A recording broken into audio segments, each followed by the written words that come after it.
Alright, so when does it have horizontal tangents? Meaning, like here's a curve, when is it doing this, right? Okay, so remember the slope was delta y over delta x. For this to equal to 0, the delta y needs to be 0, right? Delta y needs to be 0. So this translates into, in terms of the instantaneous slope, dy over dx needs to be 0. Okay, so dy over dx needs to be 0. Okay, so to find the point when this happens in the implicit, just plug it right in there. Then we get x squared is equal to 2y. What this means is that y, actually let's leave it, x squared is equal to, so the point lies on this x squared is equal to 2y. But that's not a point, that's a description of a function. So how can I get the point? Well, what we did was to replace this y with x squared over 2. Call it 1, call it 2. You can isolate that as half of x squared. Plug that into equation 1.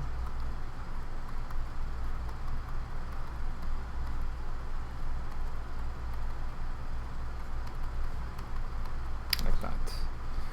So x cubed plus 1 over 8 x to the power of 6 3x cubed. Okay. So bring the 3x cubed over.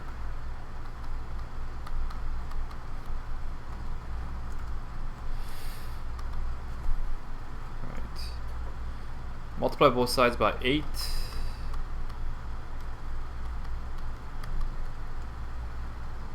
Right.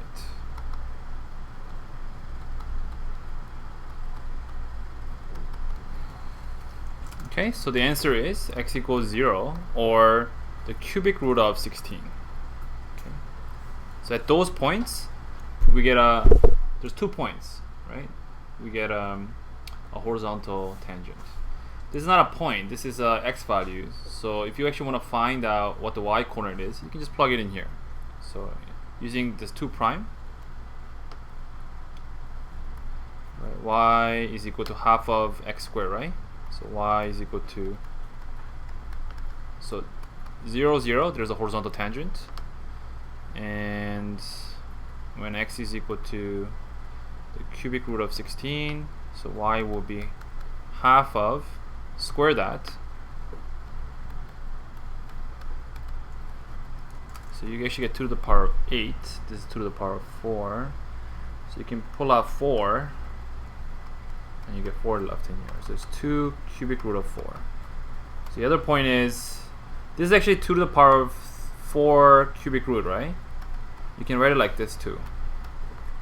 So 2 cubic root of 2 and 2 cubic root of 4. Okay, so at these 2 points, there is a horizontal tangent.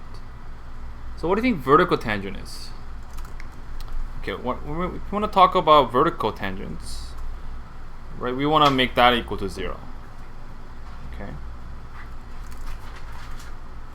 Okay, so delta y over delta x. This needs to be undefined.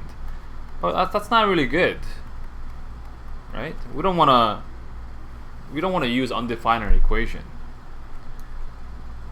Right, so we can actually do this. We can consider the delta x over delta y. But that would approach 0 as delta x approaches to 0. In other words, when does dx over dy equal to 0? At what points? So look, from here, instead of differentiating in terms of x, you can differentiate it in terms of y. So what happens then? Y is a normal variable now. So that right there will become 3y squared. And this 3x squared will become 3x squared times by dx over dy. So what we're doing is it's implied now if you're doing dx over dy, x is a function of y. So x is somehow dependent on y. It's not really inverse because actually it doesn't have to be a function. It just has to have some relationship with y. Okay? So I don't want to say inverse. It's kind of, yeah, you're kind of getting close to it, but it's not that exactly. Here, 6, again, if you differentiate x, you get dx over dy instead of 1. So dy over dx. And x like that. I mean, if you think about slope, right? It was arbitrary. Like, teacher in your grade 9 said, slope means y over x, right? Delta y over delta x, rise over run. Why do we use run over rise? It was arbitrary. We just decided to put y on top and x on the bottom. Okay, so we're just doing it. We're just using that concept and we're flipping it because that's what we need right now.